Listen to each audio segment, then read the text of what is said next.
Pengadilan Negeri Jakarta Selatan menerima dan mengabulkan permohonan Gubernur Kalimantan Selatan Syahbirin Nur atas penetapan statusnya sebagai tersangka oleh Komisi Pemberantasan Korupsi.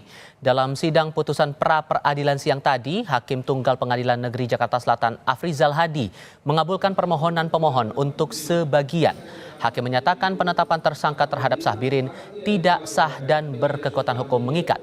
Hakim menyatakan Syahbirin tidak tertangkap tangan atau terkena OTT sehingga sebelum penetapan tersangka harus diperiksa terlebih dahulu. Sementara pemeriksaan Syahbirin sebagai calon tersangka tidak dilakukan KPK. Selain penetapan tersangka tidak sah, Hakim pun memutuskan surat perintah penyidikan atau sprindik yang dikeluarkan KPK untuk Syahbirin tidak sah.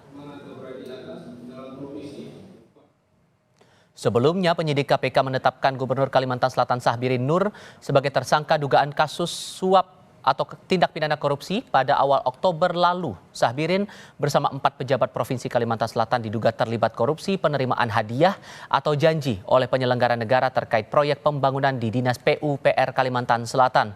Sementara 2 tersangka lain merupakan pihak swasta. KPK menyita uang sebesar 12,1 miliar rupiah dan $500 Amerika Serikat. Kementerian Dalam Negeri akan meminta penjelasan kepada Gubernur Kalimantan Selatan Syahbirin Nur yang tiba-tiba muncul usai menghilang tak lama setelah ditetapkan sebagai tersangka oleh KPK.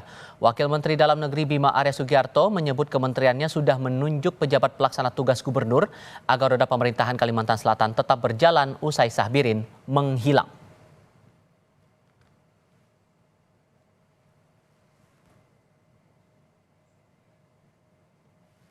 Ya, kami kan sudah menunjuk pelaksana begitu ya, supaya roda pemerintahan berjalan begitu. Nah, kalau kemudian beliau aktif kembali, maka tentu akan dilakukan penyesuaian dan meminta keterangan langsung dari yang bersangkutan begitu.